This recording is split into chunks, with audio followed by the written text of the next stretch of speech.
warm good evening and welcome along to Business. Today I'm Jorum Sonko with Winnie and Nakawuki on sign language.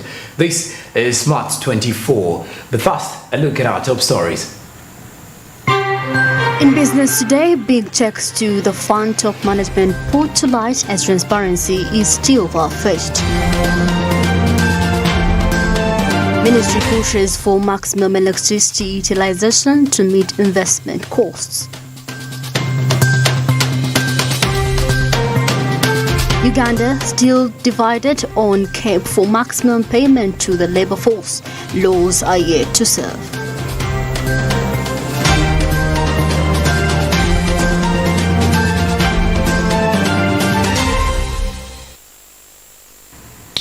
All right, now let's get right on to it as we start with the National Social Security Fund probe, where big checks are in for management.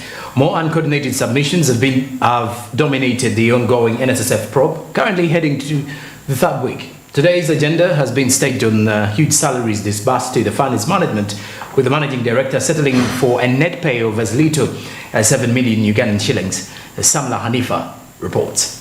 As the probe into the multi-trillion fund progresses, the NSSF management still featured today, with the acting managing director, Mr. Ayota Patrick, in presence, and later joined by the former MD, Mr. Byarugaba Richard. Both were quizzed about the administration costs they incurred as fund, with the prime focus on the huge salaries cashed out to management. Because salaries alone I've seen about 64 billion, then travel 5.8 billion, welfare 10 billion, staff training 3 billion.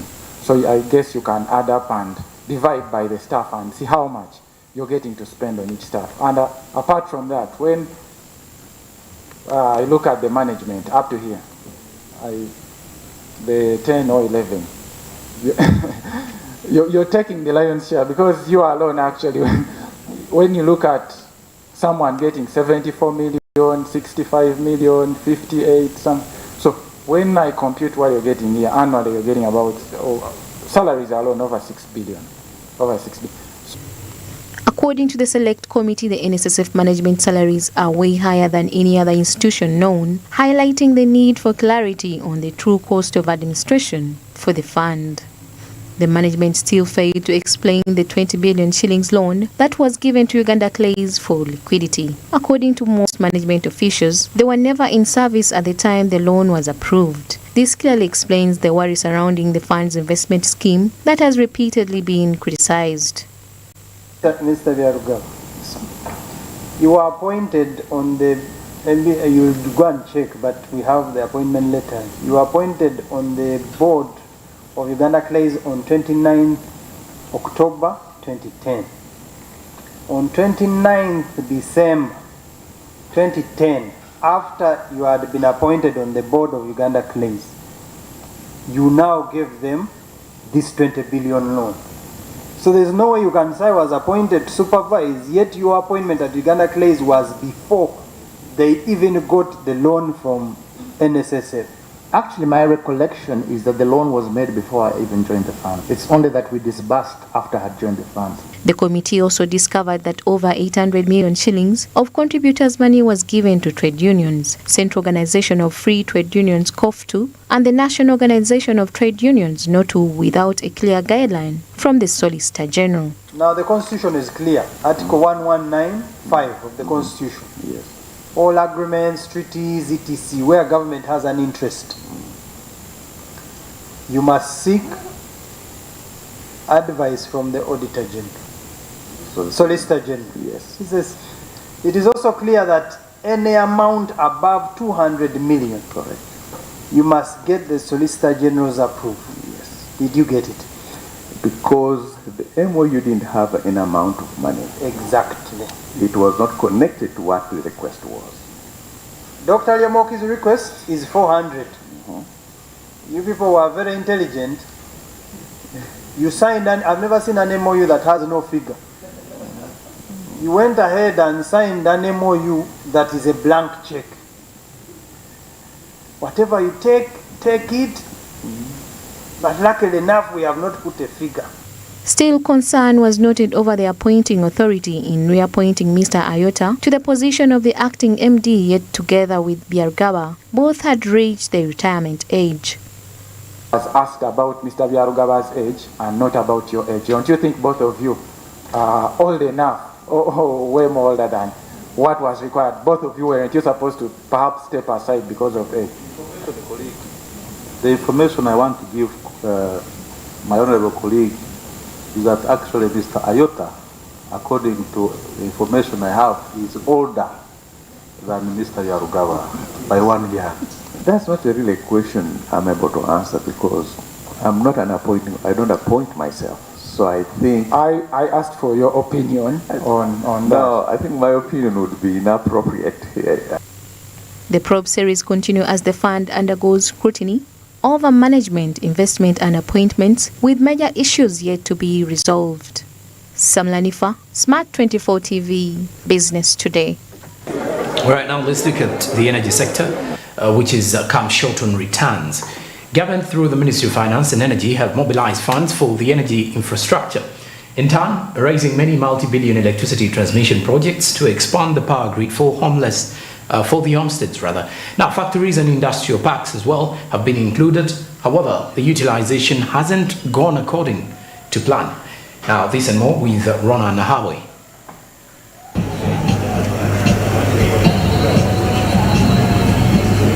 Numerous multi-billion loans have been sourced to fund expansion of the national power grid, for example, in the Electricity Access Scale-Up program, and the close to $100 million, amounting to 337 billion shillings, which was borrowed from Exim Bank, China, and dividend on such investment tagged to demand and consumption from factories and industrial parks. Shortages in realizing the agenda has prompted the Energy Minister to push for full utilization to increase production at peak. Forcing the consumption. Here where we are standing, we have much more electricity than we need. What does that mean? Is that we have our services not being purchased. For us, the more we sell electricity, the more money we get, the more infrastructure we establish. Like our regulator said, if you don't consume what we've given you, you are doing us, a disservice. When Smart 24 TV reached out to the Association of Manufacturers about the issue at hand, they retaliated and informed that the production is driven by market demand, irrespective of the underlying factors. Increase in uptake of power, there are two things that must be considered. One is for us to increase capacity utilization for manufacturers, because currently manufacturers are working under 50%. Under 50% of their installed capacity, which essentially means they are not working to their full capacity. Why? Partly because we do not have a market for some of our products, or the market is very lean. But how can government help manufacturers to increase this capacity utilization? Is by giving us jobs, giving manufacturers jobs, creating opportunities where they can sell their products so that increases on their product. The direct power purchase policy intends to spur industrialization and increase productivity for both local and foreign investment. As such, the Energy Minister found it prudent to emphasize maximum utilization. I am now going to cross-check, because you stand and demand for power, yet you are not consuming this power. We have many people, many companies, many countries which are coming here to seek for, opportunity to invest, knowing that we have this power which we are not consuming. It's a shame to talk about the installed capacity as being 1,378.1 megawatts, and consumption at peak is only 900 megawatts. It is a shame. We borrow money to put in place the infrastructure, expecting to get money from electricity to pay back. But first, the government needs to respond to other concerns regarding market dynamics. government needs to reduce some of the taxes for manufacturers to increase their uptake, because it's a two-way fold, as I had mentioned. We need to increase our capacity utilization, but then we also need to make our products more affordable by having very low cost of use. Tons and tons of products that are going to sit in the warehouse, they should be able to reach to the market. But if that market is not available, then it befits. Manufacturers, on the other hand, continue to ask for affordable electricity, as the average 12 US cents seems to be pricey, making it less competitive for return on their investment. But you see now, for us manufacturers, if we are to export, if we are to supply the different institutions and of course stakeholders and that, we have to be competitive. We cannot supply them if you're going to start, no, getting it from this country is more expensive. It's more expensive because the power here is slightly higher, and of course it makes us less competitive. So those are. We have also learned from the Uganda Manufacturers Association that they intend to host the Energy Minister on 15th February to discuss this matter deeply, hoping for a mutual understanding. Runana Habwe, Smart 24 TV, Business Today. All right, now, despite amendments in the Employment Act to achieve certain aspects in the job market, one key area that hasn't been considered is the minimum wage bill. For various reasons, it hasn't been met, irrespective of outcry, as many workers feel left out by the current labor laws. Now, in this report, we take a look at the minimum wage and why we should seek for it. Bronia Katusime has more. The African job market has for long been affected by the absence of a harmonized wage and salary structure, a response to employment dynamics. With the dependency on a market based on foreign direct investment, small and medium enterprises, there has been a challenge to protect investment, taxes and other production costs such as wages. Such has always been with the president, as he expressed previously. Resistance against economic cheap popularity. For instance, minimum wage. That issue of the minimum wage. The person who warned me against that minimum wage, which was being pushed by the labor unions, by the what, by this group, Mutevere was saying, look here, people don't have enough jobs. The few who have got jobs, you come and you tell the employers that they must pay so much. What if they can't afford? What will happen?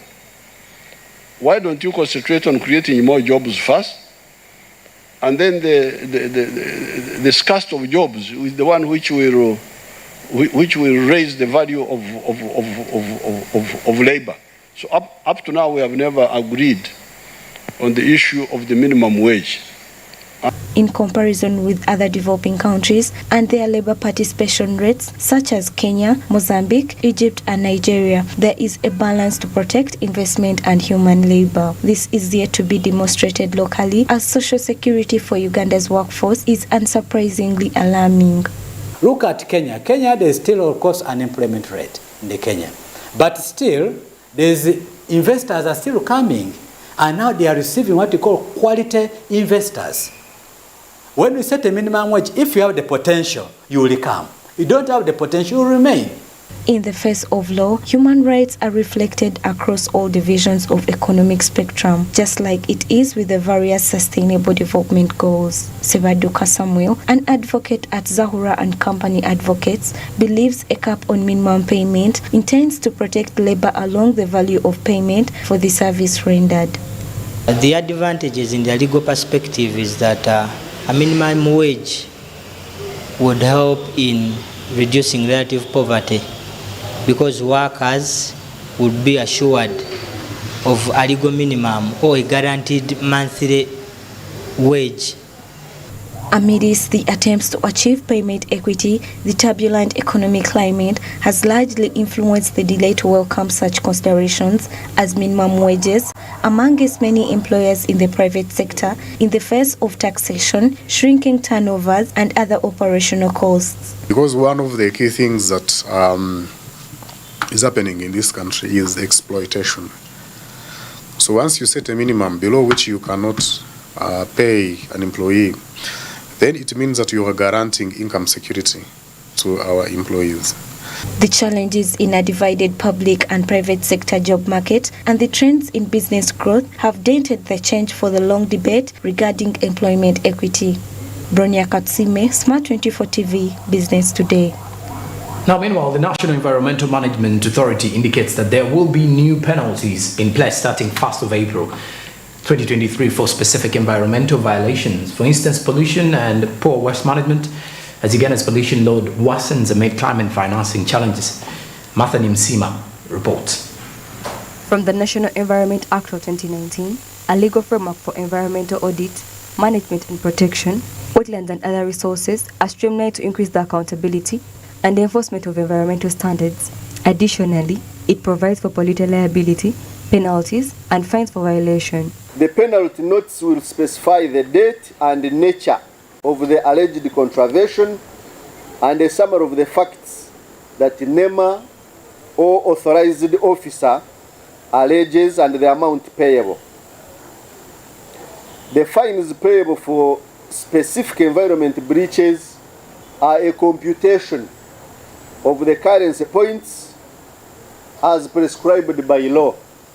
In Uganda, each currency point is 20,000, and so under the criminal justice system, every offense has a maximum number of currency points that one is liable to pay, and each currency point is 20,000. Following the rampant environmental degradation and mismanagement, a revision in penalty system has been provoked to effectively cover different violations. These include fines and imprisonment in respect to the offense such as pollution, unauthorized discharge of hazardous substances, illegal trade in wildlife and products, and illegal extraction and exploitation of mineral resources. The cost will hit approximately 10 billion Ugandan shillings. In a previous climate change deliberation, the Climate Change Commissioner Margaret Athieno expressed concern about Uganda's devastating climate conditions following rampant pollution inspired by human activity. If the energy sector is polluting, our vehicles are polluting, we are cutting trees, we are destroying the wetlands, we are releasing carbon into the atmosphere. Methane is being released when we destroy the wetlands, when we are looking after our livestock in a very unprofessional manner. Methane is being released, carbon dioxide is being released, sulfur is being released, waste management is so bad. We have a lot of gases now, the greenhouse gases, released into the atmosphere. Pockets of environmental protectionists are happy about the development, as they believe it will serve as a deterrent for potential violators and encourage compliance with regulations. They still believe that the fines will drive funds for restoration and damage, contrary to the country's fragile ecosystems. Martha Nimsima, Smart 24 TV, Business Today. And right now we go into a short commercial break. When we do return, we have the coffee court conversations that will be basically rotating around the judicial system in the country. So keep it Smart 24 TV as Business Today will continue immediately after here.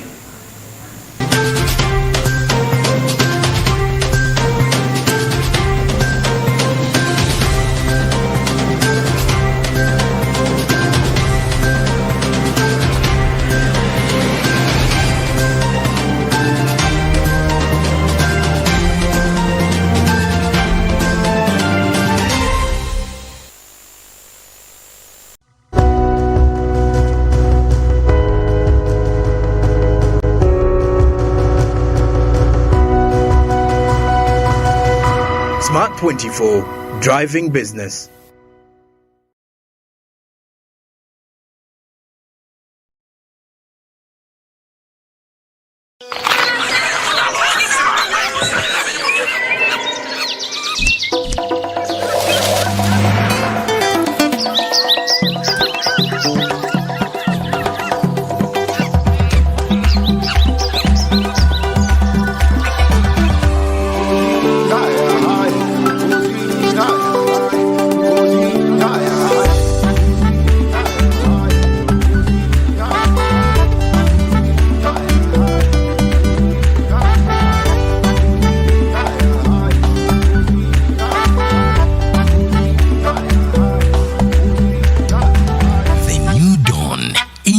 our sky.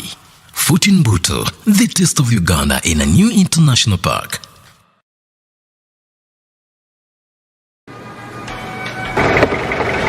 He must be rich, tall, handsome, from a respectable family.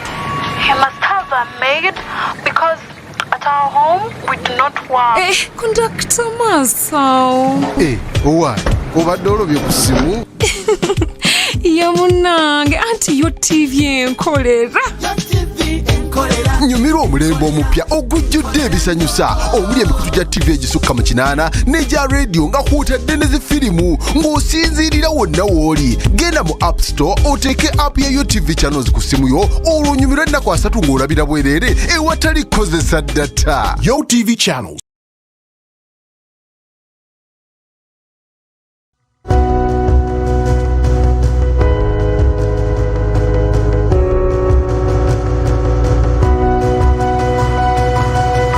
Smart 24, driving business.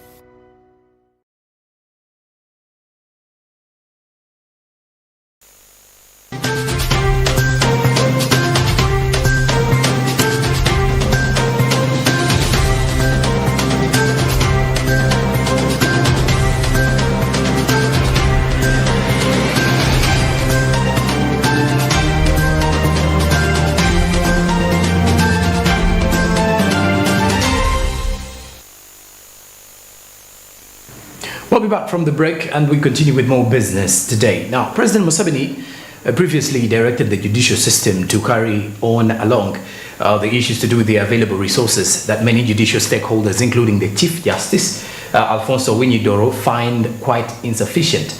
And in tonight's Coffee Court, Fred Makubi engages Fiona Walnabasa, an advocate and former Uganda Law Society president, to understand how state development can be achieved through the judiciary. We have more in the Coffee Court tonight. It is a pleasure and thank you for joining us on the Coffee Court, where we digest one of the most important arms of government. Of course, I understand that one of the arms of government through which we thrive and survive is the judiciary. Just of recent, the Chief Justice came out and asked the President to actually look through the budget allocation. And the President did say that judiciary can survive and thrive given the limited resources. The questions we ask ourselves this time around, whether it is possible to achieve justice given the limited law resources in this country. And joining me to discuss this is the former president of the Uganda Law Society. She is also a senior counsel, that is none other than Fiona Navasa Awori. Awol, senior counsel. Thank you for finding time to speak to us. Thank you so much for having me, Mr. Makubuya. Good to be here. Thank you. What does it take to train a lawyer? It takes a lot. It's one of the longest courses at the university for 4 years. Depending, I think, depending in common law jurisdictions, it's usually 4 years. Then you have to have what we call a bar course. Some jurisdictions just do a bar exam, but you have a lot of intensive study. But in Uganda, it's a 9 months course, so that's almost 5 years of training. Then you get enrolled. Okay. And so it takes a lot. Education right now, university education is getting more and more expensive. So, but then also, as you've said, you said to educate a lawyer. It takes some time. It takes some time, and we are called learned friends because we are always learning. So in order for me to practice annually, I have to do what we call continuing legal education, continuous legal education. So every year I have to train for 20 hours. So the process of learning never ends. Never ends. Never ends. Yes. Let's go straight and discuss matters of national importance. Yeah. The judiciary. The President came out and responded to the Chief Justice that you can operate given the limited resources. Is it possible that we can achieve justice given the mandate, the responsibilities, the luggage that you have, and surely be able to execute justice with a low budgetary allocation? Well, we must understand that we will always have limited resources. That's a fact of life. We can never have enough We money. can never have enough money. But there's what we call the priorities. And something exciting happened about 3 years ago, 3 years ago. The Parliament of Uganda passed the Judiciary Administration Bill, which was allowing the judiciary to be self-financing, should I say independent financially. And it was also enhancing the pay of judicial officers. It was enhancing the powers of the Chief Justice. It was setting up the Judiciary Council as a form of sort of self-governance of the judiciary. And the sole purpose of this act was to increase the independence of the judiciary. When we look at the 3 arms of government, we have Parliament, and Parliament, as we speak right now, it manages its own budget. Okay. It manages its resources. It's very independent. The executive is independent. Of course, the executive and Parliament check each other. Okay. Now, in the past, the judiciary was dependent on these 2 organs for their well-being. Okay. And that caused many problems. For many years, we had courtrooms without without judges, without, and we still do. We still have a gap. We're supposed to have a certain number of judges. We don't have enough from the High Court, Supreme Court, Court of Appeal. So when this bill was passed, at a new law year, like what we saw recently, the Chief Justice presented his budget for the first time, his budget priorities. The President approved them, and this was supposed to be an incremental growth towards the judiciary that we want to see. And I must applaud government, His Excellency, and the judiciary. The Chief Justice has really done a lot to advocate for this. But as we were trying to strengthen the judiciary, certain gaps came up. And these gaps that came up were, for instance, when we started getting more recruitments of judges, we realized that, we don't have enough prosecutors. Okay. You remember the prosecutors were also doing, there was a strike for prosecutors because of low salaries. Prosecutors were now all applying to the judiciary for jobs. As we speak, there are still some prosecutorial positions that have not yet been replaced because a lot of them have now shifted to where what we call the cheese moved. So if you have, we have about 65,000 inmates in Luzera, in all the prisons in the country, and about 33,000 of these are on bail. So 33,000 people need a day in court. All of them? All of them need a day in court. In fact, some of them have been on remand for 10 years, 8 years. It's terrible. But this is because there were not enough court sessions to hear them all. Okay. There were not enough magistrates. There were not enough prosecutors. Now, even if you have many courts and many magistrates and judges, you don't have prosecutors. Are you trying to say we don't have enough manpower? So, yeah, manpower. When we talk about budget, we're talking about manpower and infrastructure. Okay. And right now, we do not have enough manpower in the judiciary, in the prosecutor's office, and also in the aspect of legal aid. Every year, if you know, Uganda Law Society, for instance, was running a legal aid project. So why do I say legal aid? There is a huge section of people that need their day in court but cannot afford. And the Constitution of Uganda talks about the right to representation. So that's why lawyers under the Law Council provide free legal services to the poor. But even that project, a lot of it was donor funded, and we know that this donor funding has gone away. So there is a huge crunch right now in the access to justice space. Okay. The Muntu Wawansi, our question should be, is he getting justice with the limited resources? Maybe before we get there, is every year I see universities graduating people. Yes. And you're suggesting we do not have enough manpower. Isn't this? You see, okay, let me give you a picture of how dire the situation is. We have 12 universities that are releasing about 1,000 lawyers a year each. That's about 12,000 lawyers. Now, the Law Development Center, you cannot practice law unless you have gone to the Law Development Center. True. It's a monopoly. So it's in 3 districts, and annually, I think they have the capacity. I don't know whether they've ever actually graduated that many, but annually they have the capacity to graduate only 1,500 lawyers. Okay. Remember, 12,000 entered the market, And only just 1,500 have. But even those 1,500, we saw the failure rates recently, so that's not even a what? That's not a sure deal. Okay. So we have people that are now in the system, they are called lawyers, but they cannot practice, they cannot get jobs in certain offices. The beautiful thing with, I think, the judiciary and the DPP, they might take you on before you enroll, but you have to have gone to LDC. It's a must. It's a must. So because of that, we do have a lot of manpower, but where is the money to pay the manpower? When you hire a magistrate and send him to Kotido, you have to get him a car, you have to get him a place.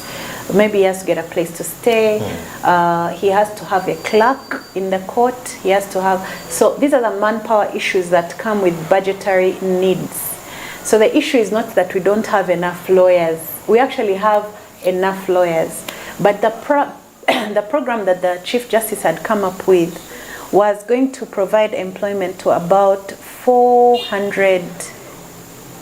If every sub-county were to have a magistrate, okay, how many sub-counties do we have? I think we had about 400. I don't know. I need to know. But imagine if every sub-county was to have a magistrate, what that would mean for lawyers. Right now in Uganda, we have about 5,000 lawyers only. Those that practice. Yeah, and 5,000, I'm being very, very optimistic. So if we have 5,000 lawyers, that means that one lawyer should serve 19,000 people in Uganda. Those are so many. There's so many. So already you can see, despite the lawyers are being churned out by LDC are not enough to meet the job market.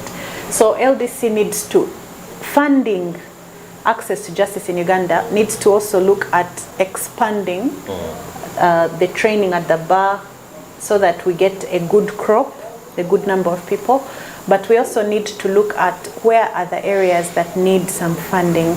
We need some funding for the judiciary. We need, because you know, if judicial officers are not well paid, they're going to take bribes. They're going to take. I'm not saying when they're well paid they won't take bribes, but when you pay them very well, yeah. Then you have prosecutors. Prosecutors need to be paid well, facilitated well.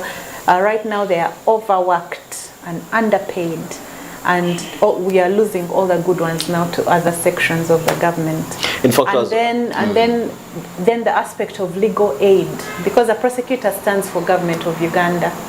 But legal aid. Now the reason some people are on remand for all those years is because the prosecutor has so many files, they've never looked at the files of these people who've been lost, who are maybe taken away for idle and disorderly, and they got lost in the system.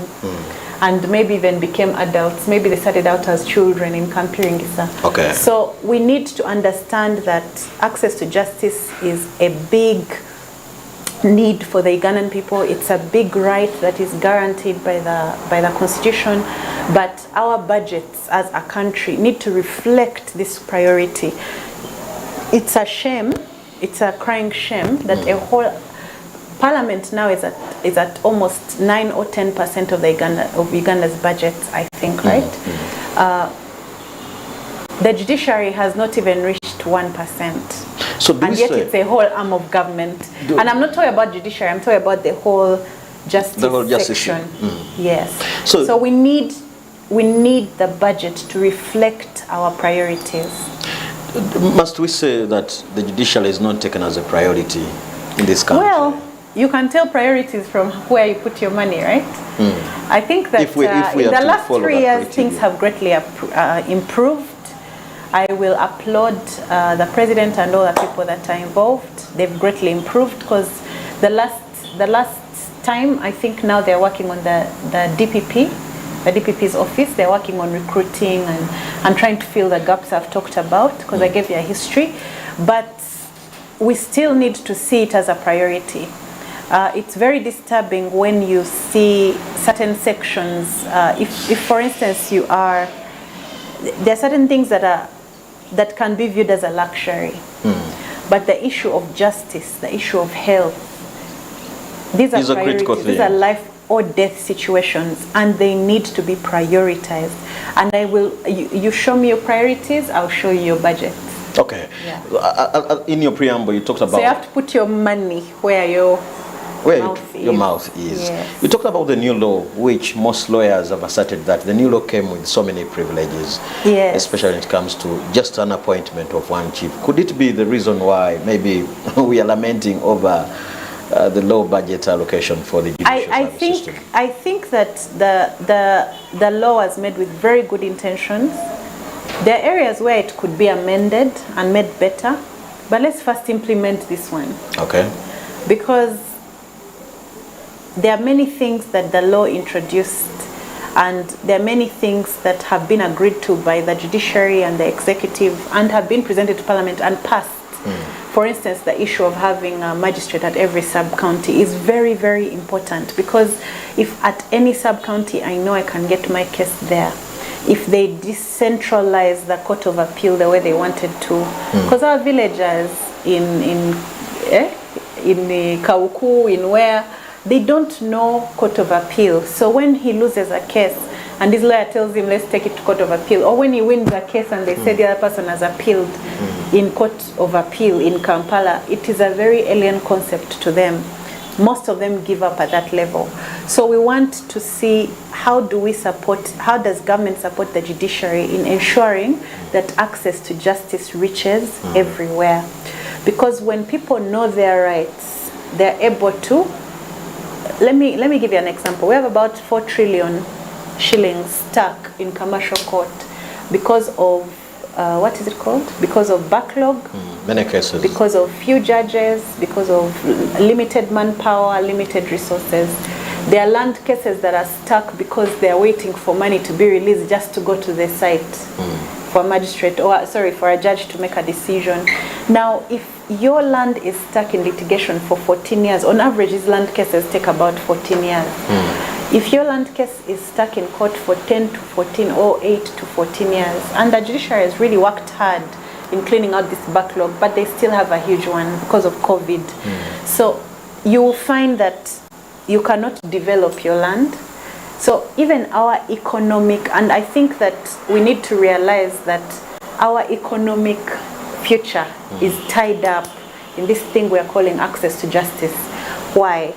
If my land is stuck for 14 years, it means for 14 years the investor cannot invest in Uganda. So it's actually redundant. For 14 years you cannot produce, you cannot manufacture, you cannot do the things you hoped to do. For 14 years that money that is stuck, that trillion, that money that I'm talking about, cannot enter the ecosystem to take care of things so that people get money, you know? So are you saying if the judiciary was given the money that it requires? It would probably have a huge multiplier effect on the development of our economy. Let me give you an example. Singapore was at our same development level. In 1963, Uganda and Singapore were at the same economic level. But there are certain things Singapore has done. For instance, they don't put commercial disputes in court. All commercial disputes now are sent to arbitration. Okay. Arbitration takes 90 days. And it's very hard to appeal an arbitration, because usually the law is very clear, the things are stringent, and so they've worked out a very efficient system of dispute resolution. Okay. And it is one of the success stories, one of the reasons Singapore is now a first world country.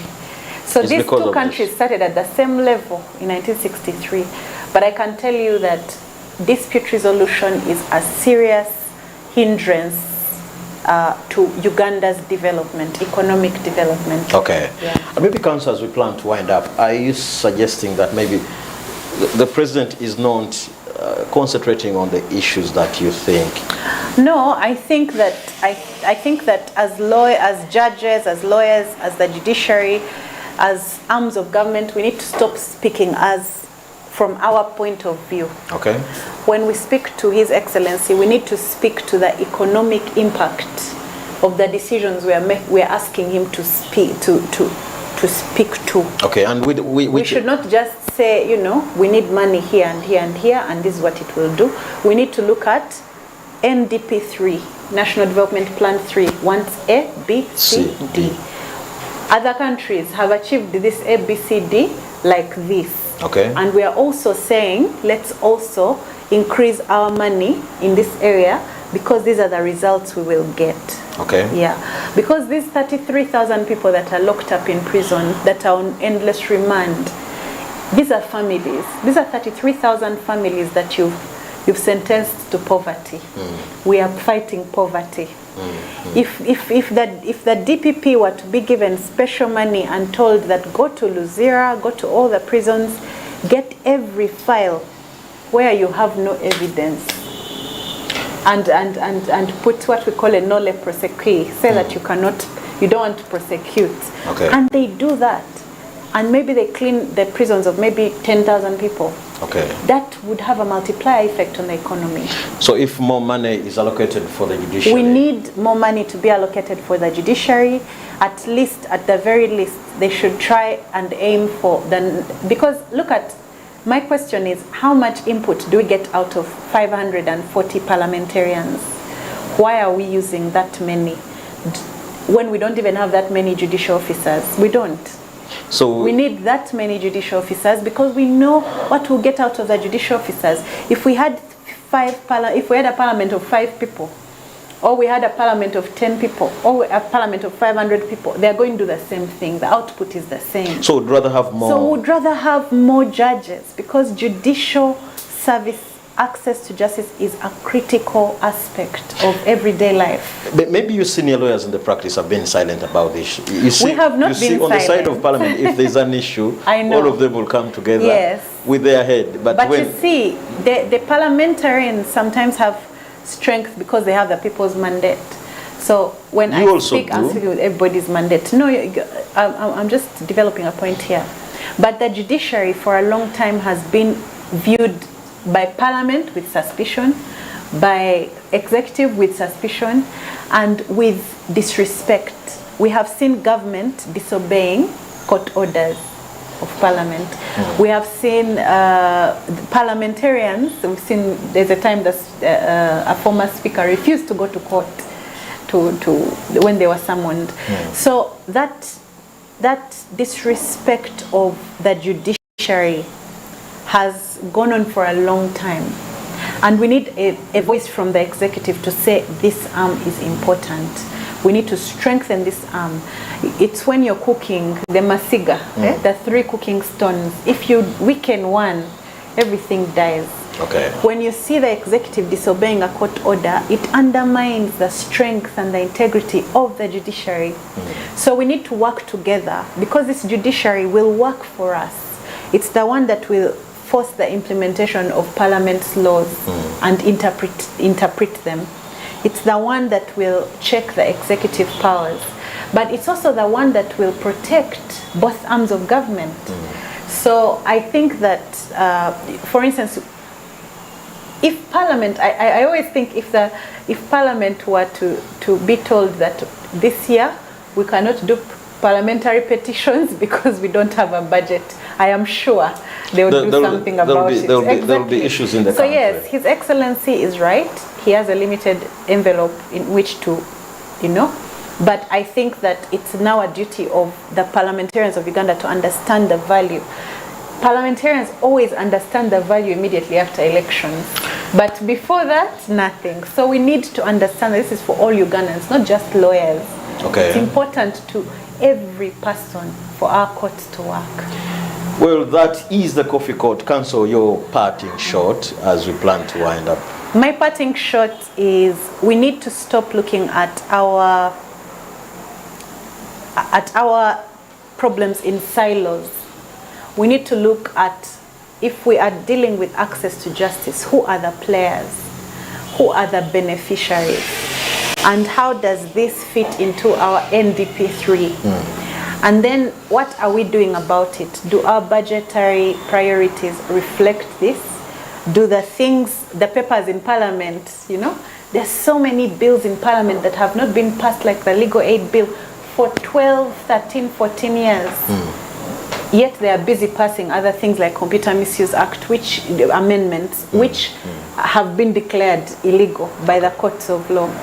So you see a government where certain arms are going left, others are going right. Okay. So we need to work together as a country for the achievement of the aspirations that we have in the 1995 Constitution. Okay. Yes. Council, thank you for finding us time to speak to us, especially on matters regarding law in this country. Of course, the judiciary still remains one of those fundamental key pillars if our country, Uganda, is to develop. This is the Coffee Court, and my name is Fred Akubia.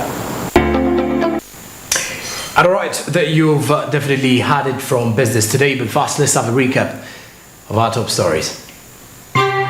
In business today, big checks to the fund top management put to light as transparency is still far-fetched. Ministry pushes for maximum electricity utilization to meet investment costs. Uganda still divided on cap for maximum payment to the labour force. Laws are yet to serve.